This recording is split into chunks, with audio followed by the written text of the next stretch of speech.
Assalamu alaikum everyone.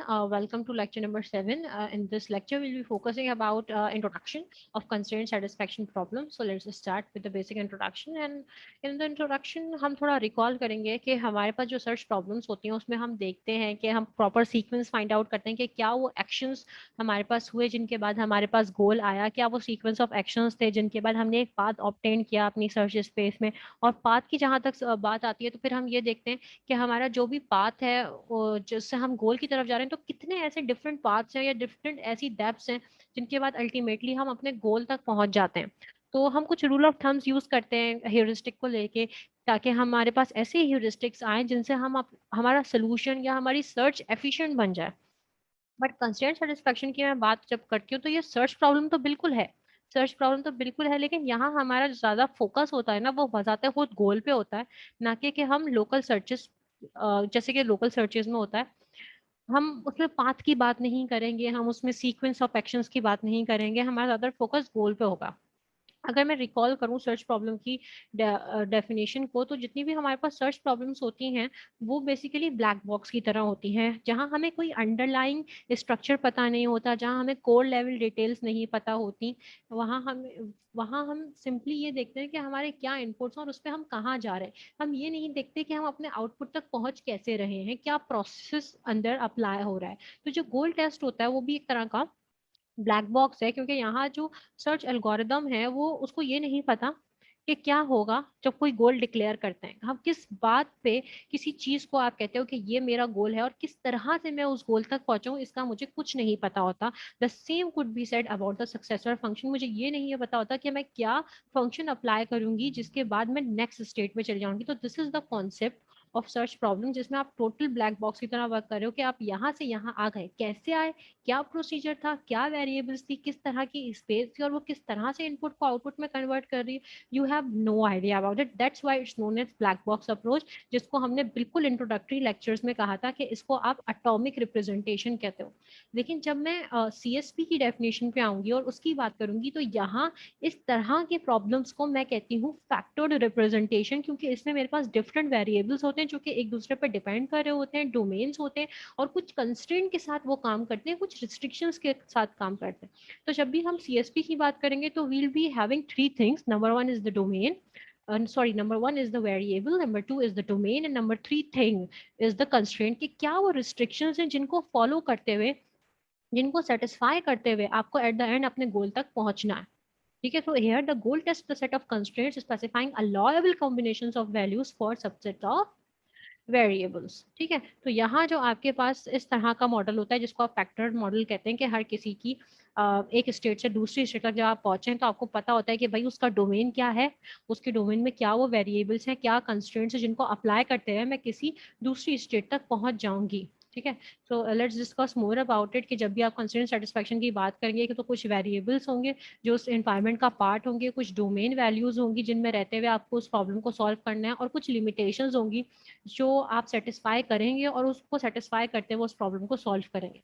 Right, so the solution of a CSV problem is find to be a valid assignment of allowable values. So what is a valid assignment? आप assignment किसको कहते हैं यहाँ पे? Let me just write it over here. Assignment का students मतलब होता है कि हमारे पास वो सारी वैल्यूज, इन शॉर्ट आप असाइनमेंट्स को कहते हैं all the values, all the variables contain a value. Her variable कोई ना कोई वैल्यू कंटेन करता है, या होती है assignment of allowable values for every variable ना। So such that all the constraints are satisfied, हर कंस्ट्रेंट को आप सेटिस्फाई करें इसको देखते हुए। That is we want a solution that is a consistent assignment. Consistent assignment ये होगी स्टूडेंट्स के, आप जितनी भी आपके पास वैल्यूज हैं वो एक दूसरे के साथ कंपैटिबल हो, कोई कॉन्फ्लिक्ट ना आए, किसी भी तरह का कोई कॉन्फ्लिक्ट ना। Let me just write it down as well कि आप कब कंसिस्टेंट कहेंगे? When all the variables are compatible with each other।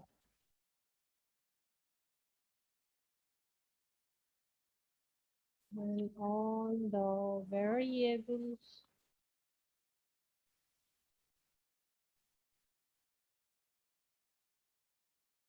ठीक है, तो जब सारे वेरिएबल्स एक दूसरे के साथ कंपैटिबल हैं तो आप कहेंगे कि ये जो असाइनमेंट है ये कंसिस्टेंट असाइनमेंट है। ठीक है। तो late me just clear all this annotations and move towards an example. इसकी एग्जांपल नंबर 1 है क्रॉसवर्ड पजल की। क्रॉसवर्ड पजल ये आपके सामने है कि इसमें जो आपको फर्स्ट वर्ड फिल करना है वो यहाँ से लेके फिल करना है टिल देन 3 तक। तो इसके फर्स्ट से लेके अगर मैं काउंट करूँ तो 1 2 3 4 5 लेटर्स का ये वर्ड होगा। ठीक है। जिसका जो थर्ड वर्ड है, थर्ड लेटर है, वो सेकंड वाले वर्ड का फर्स्ट लेटर होगा। और जो फिफ्थ लेटर है, 4 5, जो फिफ्थ लेटर है वो थर्ड वाले वर्ड का फर्स्ट लेटर होगा। ठीक है। तो वही बात हो गई कंस्ट्रेंट की। ठीक है। तो इसकी वेरिएबल्स क्या होंगे, 1 से लेकर 8, इसमें आपको वर्ड्स लिखने हैं तो 8 वेरिएबल्स हो गए इसके। डोमेन की बात मैं करूंगी तो डोमेन तो ऑब्वियसली वो वर्ड्स होंगे जो मुझे फिल करने हैं। कंस्ट्रेंट की बात करूंगी तो कंस्ट्रेंट आप खुद से निकाल सकते हैं कि जो फर्स्ट वाला है उसका थर्ड एलिमेंट सेकंड का फर्स्ट लेटर होगा। जो फर्स्ट वाले वर्ड का third last in fact fifth element है वो थर्ड वर्ड का फर्स्ट एलिमेंट होगा।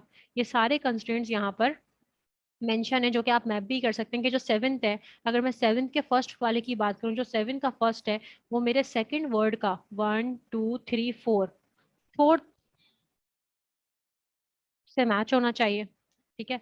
सेवेंथ का सेकंड वाला फिफ्थ के सेकंड से मैच होना चाहिए। सेवन का थर्ड वाला थर्ड के फोर्थ से मैच होना चाहिए। तो ये सारे वो कंस्ट्रेंट्स हैं जो ये सेटिस्फाई होने चाहिए, और इनको सेटिस्फाई करते हुए हमें इस डोमेन को, जो कि डोमेन हमारे पास गिवन है कि 1 2 3 8, आपको नजर आ रहा है कि 1 2 3 और 8 में 5 लेटर्स के वर्ड्स होंगे, 4 और 5 में आपके पास 4 लेटर्स के वर्ड्स होंगे, और 1 2 3 8 और 6 और 7 में आपके पास 3 लेटर्स के words होंगे, right? So this is your example number 1 which I have discussed so far about variables क्या है इसमें, domains क्या है और constraints क्या है। Moving towards example number 2 which is a n queen problem। इसमें हम 4 queens को discuss कर रहे हैं। तो इसमें अगर मैं बात करूं कि आपके पास वेरिएबल्स क्या होंगे, डोमेन्स क्या होंगे, तो if I take all the boxes as a variable, कि ये भी एक वेरिएबल है, ये एक वेरिएबल है, ये एक वेरिएबल है, ये एक वेरिएबल है, हर बॉक्स एक वेरिएबल है, तो ये 0,0 0,1 0,2 0,3 1,0 1,1 1,2 1,3। तो जब हर एक बॉक्स वेरिएबल है तो मैं एक्स आई जैसे इसको रिप्रेजेंट कर सकती हूँ कि I is for row and J is for column. Domain क्या होगा, डोमेन इसमें होगा कि या तो क्यू प्लेस हुई है, या क्वीन प्लेस हुई है, या क्वीन प्लेस नहीं हुई। कंस्ट्रेंट्स क्या होंगे कि जब मैं पहले उसमें क्वीन प्लेस कर दूं तो मैं इस बात का ध्यान रखूं कि इसके डायगोनल में कोई क्वीन ना हो, इसके हॉरिजॉन्टल में कोई क्वीन ना हो, और इसके वर्टिकल में कोई क्वीन ना हो। फिर जब मैं दूसरी रॉ पे आऊँ तो उसमें देखूं कि उसके डायगोनल में कोई क्वीन ना हो, उसके वर्टिकल में कोई क्वीन ना हो, उसके हॉरिजॉन्टल में कोई क्वीन ना हो। यही काम मैं रॉ बाय रॉ या कॉलम बाय कॉलम ये काम करती जाऊं तो ये इसके हो जाएंगे कंस्ट्रेंट्स। ठीक है। तो जब एट द एंड में इस प्रॉब्लम को देखूंगी तो मुझे नजर आ रहा है कि ये जो प्रॉब्लम है ये बहुत ज्यादा क्लटर हो गई है, क्योंकि आप देखें ना इसमें वेरिएबल्स ही कितने हैं। अगर 4 by 4 का मैट्रिक्स है तो 16 वेरिएबल्स होंगे, अगर 8 by 8 का मैट्रिक्स है तो 64 वेरिएबल्स होंगे। तो क्या इसके लिए कोई और फॉर्मुलेशन पॉसिबल है जो इसको और इजी बना दे?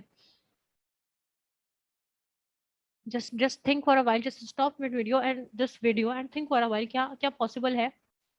यस, बिल्कुल पॉसिबल है। मैं करूँ क्या, सोल्यूशन ये है इसका कि मैं हर बॉक्स को एक वेरिएबल कंसीडर करने की जगह अपना वेरिएबल किसको कंसीडर कर लूँ, क्वींस को कंसीडर कर लूँ। तो अगर 4 by 4 का मैट्रिक्स है तो अब मेरे पास 16 वेरिएबल्स नहीं होंगे, अब मेरे पास सिर्फ 4 वेरिएबल्स होंगे। अगर 8 by 8 का 8 by 8 का क्वीन है तो मेरे पास अब 64 वेरिएबल्स नहीं होंगे, जस्ट मेरे पास 8 वेरिएबल्स होंगे, क्योंकि मैं सिंपली सिर्फ और सिर्फ जितनी नंबर ऑफ क्वींस हैं उनको अपना वेरिएबल कंसीडर कर रही हूँ। ठीक है। फिर मेरा डोमेन भी चेंज हो जाएगा ऑब्वियसली। ठीक है। और फिर मेरी कंस्ट्रेंट भी चेंज हो जाएगी। तो दिस इज द थिंग कि मैं वेरिएबल ले लिया क्वीन को तो डोमेन मेरा 1 से लेकर एन होगा, जितनी क्वींस हैं उतना डोमेन होगा। कंस्ट्रेंट क्या होगा कि कोई भी क्वीन किसी दूसरी क्वीन को थ्रेट ना करे। ठीक है। जब भी मैं किसी क्वीन को प्लेस करूं तो मैं देखूं कि कोई और क्वीन उसको थ्रेट ना कर रही हो। ठीक है। So example number 3 is map colouring. Map colouring example में आपके पास जो एक इम्प्लिसिट रूल है जो हमेशा मैप कलरिंग एग्जाम्पल के साथ होगा, वो इम्प्लिसिट रूल ये है कि कभी भी जो एडजेसेंट कह लें, या जो नेबर कंट्रीज हैं, या जो नेबर नोड्स हैं, या जो नेबर सिटीज हैं, वो सेम कलर ना रखें, कि जो कलर ई का है वो ना डी का हो ना ए का हो। जो कलर ए का है वो सी और बी का ना हो, जो कलर डी का है वो ना ई का हो, ना सी का हो, ना ए का हो। तो जो एडजेसेंट वाले ना उनका सेम कलर ना हो। तो यहाँ जो भी वेरिएबल्स हैं वो हमेशा क्या होंगे, जितनी मेरे पास सिटीज हैं। डोमेन क्या होगा, जो कलर मैं अलाउ कर रही हूँ। कंस्ट्रेंट क्या होगा, जो कि मैंने अभी बताया कि जो कलर ए का है वो कलर कभी भी ई और बी का ना हो, ठीक है ना। जो कलर सी का है वो ए डी का और बी का ना हो, ठीक है। तो this is the concept of map colouring example. इसकी एक और भी एग्जाम्पल है हमारे पास, कि हमारे पास एक ऑस्ट्रेलिया का मैप है, उसको आपको कलर करना है। और उसको कलर करने के लिए जो आपका डोमेन है ना, उसमें आपके पास 3 कलर्स प्रेजेंट हैं।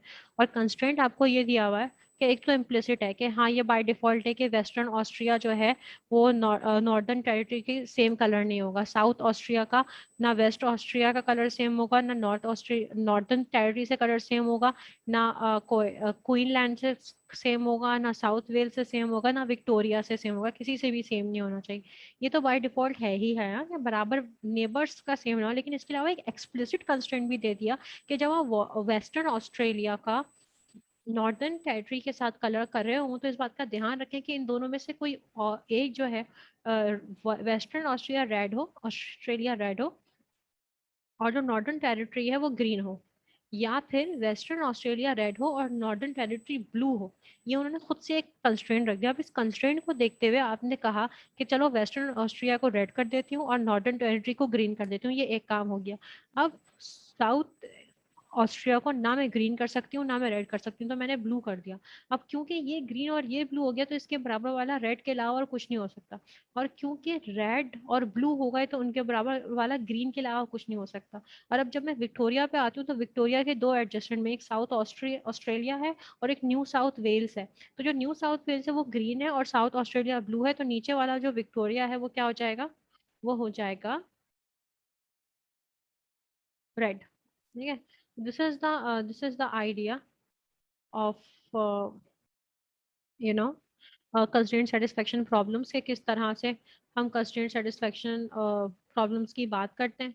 हमारे पास सीएसपी की कुछ एप्लीकेशंस भी हैं। जब हम जॉब स्केड्यूलिंग की बात करते हैं, जब हम एक्टिविटी प्लानिंग करते हैं, तब सीएसपी बहुत यूज होता है। इसमें काफ़ी सारे कंस्ट्रेंट्स आते हैं। जब हम बिल्डिंग का डिज़ाइन करते हैं कि वॉशरूम इस साइड पर बनाना चाहिए या नहीं बनाना चाहिए, टॉयलेट की लोकेशन क्या होनी चाहिए, वॉशिंग एरिया कहाँ होना चाहिए, बेसमेंट बनानी है या नहीं बनानी है, रूफ इस जगह पे डालनी है या नहीं डालनी है, आपको गैलरी बनानी है या नहीं बनानी है। जब आप प्रॉपर प्लानिंग करते हैं, एस्टिमेशन करते हैं, ऑप्टिमाइजेशन करते हैं, किसी भी टास्क को सेटिस्फैक्ट्री बनाना चाहते हैं, जब आप विजन की बात करते हैं कि लॉन्ग टर्म रिजल्ट्स क्या आएंगे, या किसी लैंग्वेज को कन्वर्ट करना है तो उसके क्या रिजल्ट्स आएंगे, किस तरह से सेगमेंटेशन करेंगे, कोई ग्राफ है तो उसका लेआउट कैसा होगा, नेटवर्क को किस तरह से मैनेज करना है, लोड बैलेंसिंग कैसे करनी है, मिनिएचराइज लेवल पे वीएलएसआई डिजाइन कैसे होना है, ये सब सब सब कंस्ट्रेंट सेटिस्फेक्शन प्रॉब्लम्स की एप्लीकेशंस का पार्ट है, right. Will be discussing more about this, it is just for introductory video of constraint satisfaction problem, right? So for now, thank you so much for your time.